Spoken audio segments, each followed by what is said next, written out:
What up, what up? Happy Wednesday, Instagram.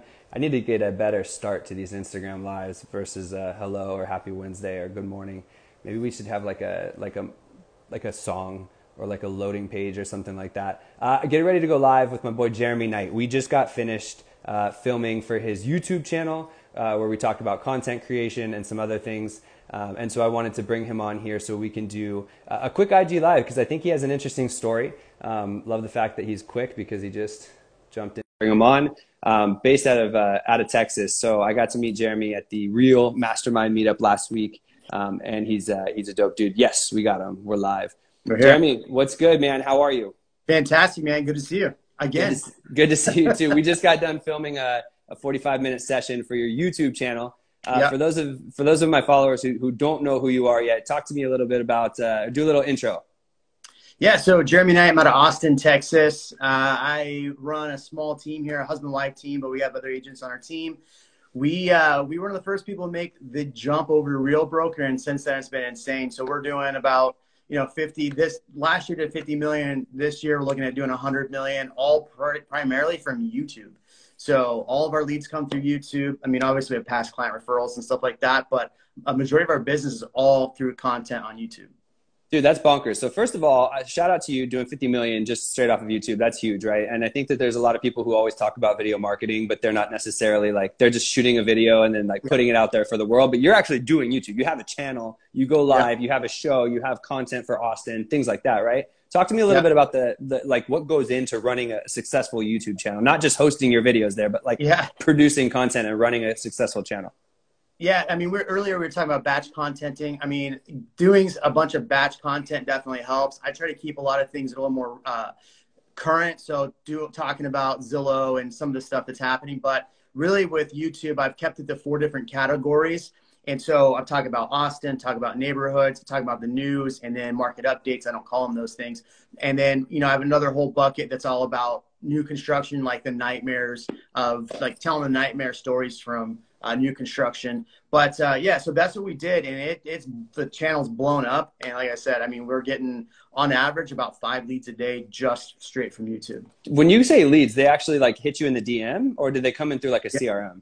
So I have Chime, so they come through Chime. A lot of them come through Chime, but I also I'll constantly be like, oh yeah, on my Instagram channel, I posted this, or my Instagram, I did that. And so what happens is I get DMs pretty much every day, like, hey, I love watching your YouTube channel. We're thinking about buying in the Austin area, or, hey, I'm getting ready to sell my house. I've been watching you on YouTube. You said some really important things. I think you're the only one for me. So when I go to these meetings and I meet these people, or they fly into town, or we jump on a Zoom, they're they're ready to go. It's no arguing over, the process. They're already really well educated on the process. So it's come in, it's all right, here's the plan. And then they're ready to go. So our leads convert pretty high just from that alone.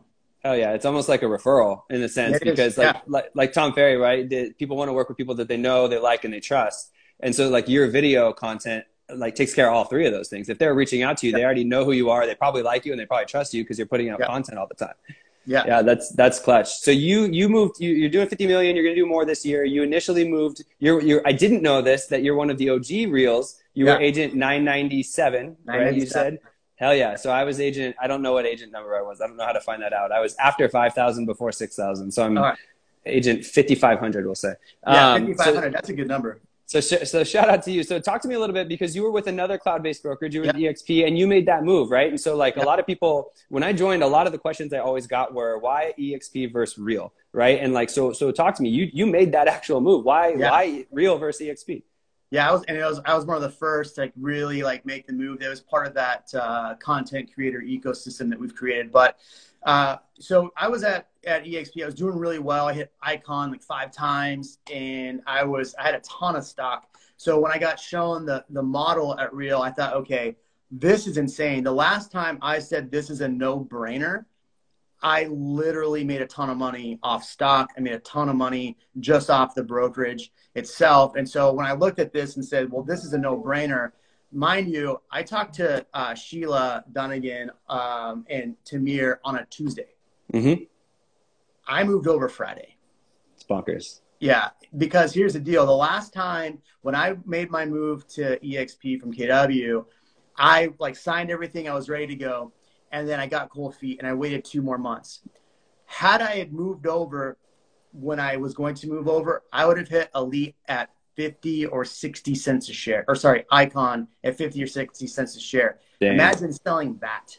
Yeah. Imagine selling that at 20 bucks a share when it was at 20 bucks a share. So when I saw this, like, I have to move. I can't think about it. I have to do it. And so since then, it's been a roller coaster, man. It's been like one of the funnest rides I've ever been on.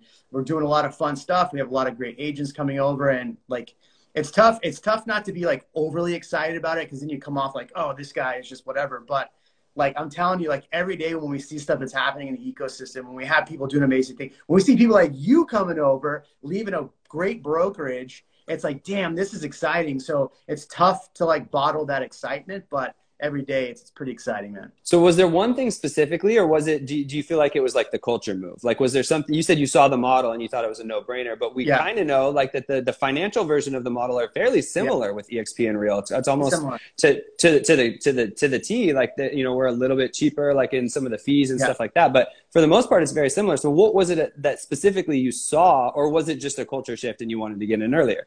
Well, couple things though. So I was number 550 at EXP. So you were there early too. I was there super early, and when I left, I had to make a tough decision. We left $168,000 of stock that was non-invested. So that was a lot of money I left on the table.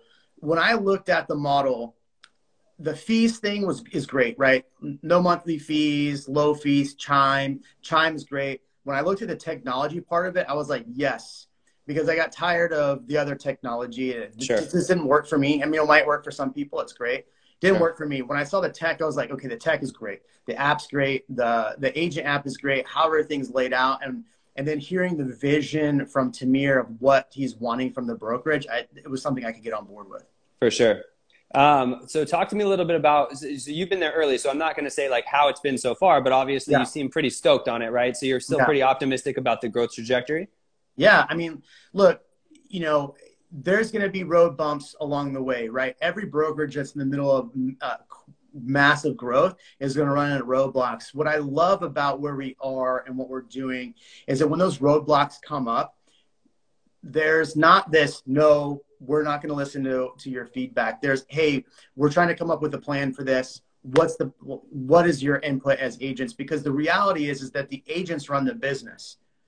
Let me say that again. In any brokerage, the agents run the business, not the higher ups. I know they have positions where they have to manage everything, but if it wasn't for the agents producing, there would be no business. And so I love that. It's, hey, look, we want your feedback. We want to know what you agents are going through on a daily basis. We want to know what we could be doing better to help you, because the one thing that I've seen that we've known is that as we grow, if we grow and build something freaking amazing, that's the attraction in itself. Yeah, I agree. That's the exciting part about it.